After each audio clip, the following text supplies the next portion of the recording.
Deandre, listen, you're only 26 years old, but you are a veteran in this league now. But this is your first opportunity to say, this is where I want to play. Take me through that process and why you landed on the Lakers. Lakers speak for itself with the winning legacy it has and the players that walked through here and played for this organization and represent them the best way on the court and off the court. And it's hard to deny and not see that. You know, me finally being a part of the free agency really helped me embrace, all the teams that are interested and just start to see and learn this thing the correct way. And I just felt like Laker Nation was the best fit, just the legacy and how you guys are just the best organization in sports history. So why not? And I really want to, get back to the person I was and just contribute the best way I can to fit in. Did it feel good to have a lot of teams value you and want you to play for them? Yes, because the media can be misleading, and when you work hard and you finally get under the wraps and it comes down to business. I really felt I felt appreciated, that my hard work might not be in some wins on the organizations I was, but individually it was valued. So when you're choosing where to go and you land on the Lakers, how do you prioritize it? Is it fit? Is it opportunity, winning, all that kind of stuff? It's just winning, winning. Does the organization want to win now? And that's what the Lakers want. They want it all. And that's me as well. And feel like this is another opportunity that I got, but at the same time I've never been in a situation like this in my life. And it's the best, to be honest, from where I've been through the league, the years I've been in this league, and the players they have here. There's no excuse really, just to play hard and have fun. I'm glad you brought that up because I feel like you're going to get asked that a lot. I mean, a chance to play with Luka Doncic from your draft class, we'll get to him in a moment, and LeBron James, all-time great.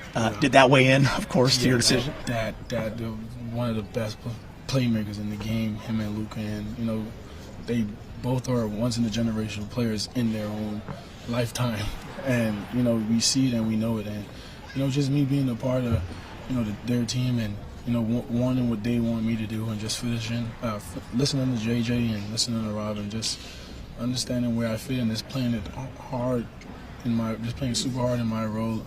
I know I will succeed because this is a winning legacy at the end of the day.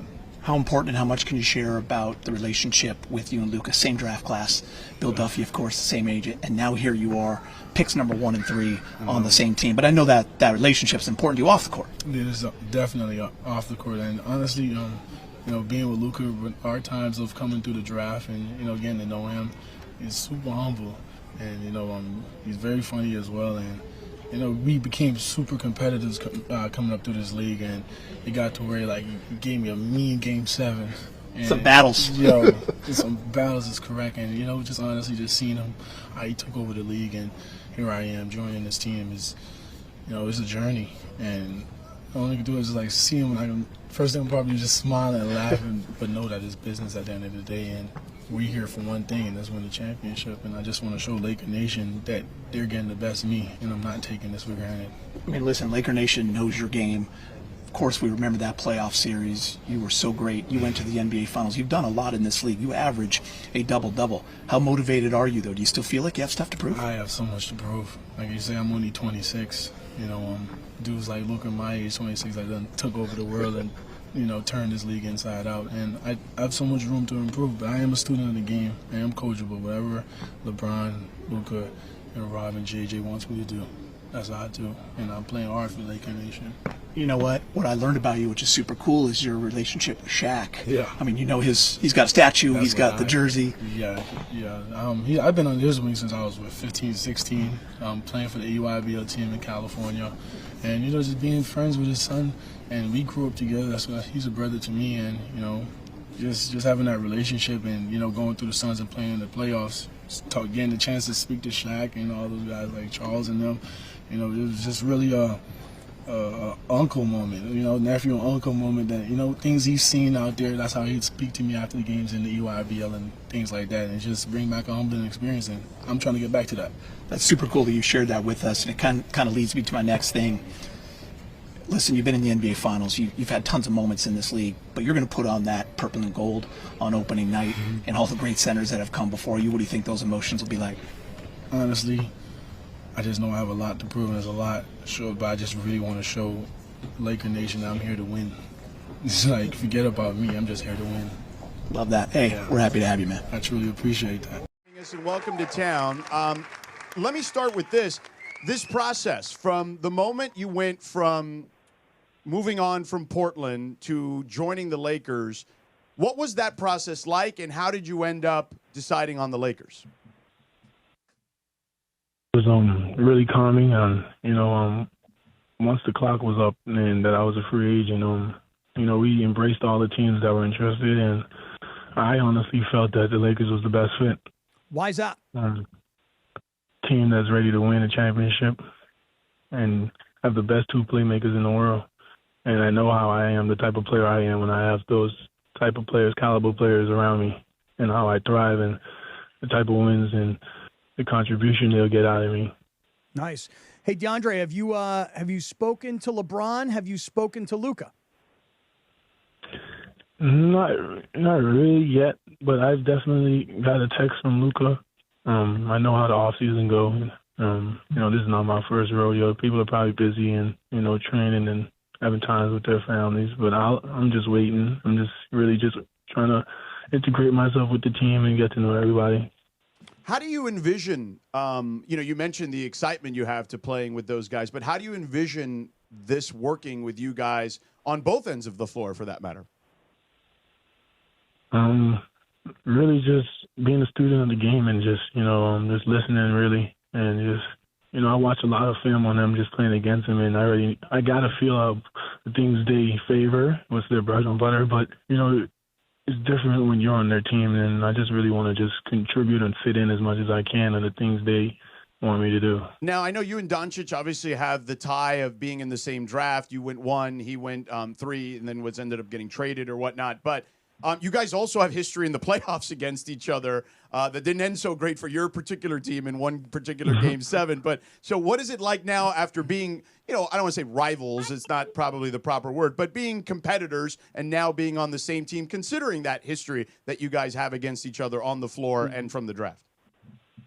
It's truly, I'm speechless, to be honest. And, knowing that Luka is a one-time generational player, I know what type of player I am, and I just know the type of things we can do on the floor together. It would be astonishing to see. It felt like a video game, build this up together, putting us two on the same team, and, just trying my best to really think about this pick and roll, how things are going to go with this two-man. Deandre, first of all, I want to compliment you on your suit today. I love black on black. Yeah, we can see it. Yeah, I love black on black. That. And then throw the black tie on top of the black jacket and the black shirt. That's a very good look. I like black on black myself because then I don't have to think about anything. Everything automatically matches. What's your philosophy when it comes to the black on black? Me, I'm an all black type of guy. I like to stay neutral. I'm a high spirit animal, and me, I just like to, just be a neutral guy when I'm walking in the room. I'm already tall as hell. I'm ready, a goofball at the end of the day, but I like to keep it neutral and, just adapt to the day more than just plan the day.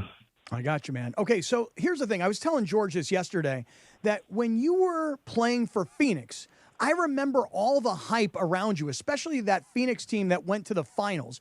And if I'm being really honest, like in Portland, I just didn't get to see you play very much at all. So I guess my question really comes down to, how do we get the Deandre Ayton of that championship caliber run in Phoenix? How does that guy become this guy for the Lakers this year? You answered your question already. I'm already here. Yeah. Well, let me ask you one question. No excuses. Right. Well, let me ask you one question about just, some of that, some of the people that have covered you, I guess former teammates and coaches and whatnot have talked to media about, the talent is undeniable, but the willingness at times. There's always this caveat of, well, if he's willing to do this. How do you answer those types of critics? I have no answer for those when it comes to willing. I'm willing to do anything for a team. I'm willing to do as much things, but it's the goal that I control. It's the goal about winning that really slowed me down on where I'm at and why you guys haven't seen the dude that left in the finals. I go transition and, the route was different places and it wasn't winning. It was development, and that's why I'm here to win. I think I'm about to turn 27, Fair enough. And I Now, just think it's time for me to be back in the talks of just winning before this thing gets hung up anytime soon. yeah, no, I hear you. And this is one of those moments now where, right, you're in a different situation, after a buyout with Portland. Let me ask you this one last thing before we let you go, because we're getting the wrap signal from the team. Are you familiar with the Bahamian legend, former Laker, two-time champion Michael Thompson? Yeah, Hey, all who's right, calling finished your it. games. That is the grandfather of this whole thing. That's why we have hopes of being in the NBA, and the reason the ball bounces on that island. That man right there, he opened the gates for sure. Dude, one last thing. When you were about 15 years old, I met you down in San Diego. Some guy called me, he goes, you got to come see this kid play basketball. I showed up at a practice, and you were practicing. I don't remember exactly what happened, though. Like, I met you. You were an angel. You were super polite. And then I was like, I wanted to watch this kid play high school basketball. And didn't you wind up transferring to Phoenix and playing high school ball there? Yes, sir. Played at Hillcrest. Dang, you was there from I was 15 in San Diego. Yeah, that's correct. Well, Deandre, man, thank you so much for taking the time. Welcome to town, and best of luck this season. We'll see you down the road. Nice suit. Really appreciate you guys for having me. Yes, sir. All right.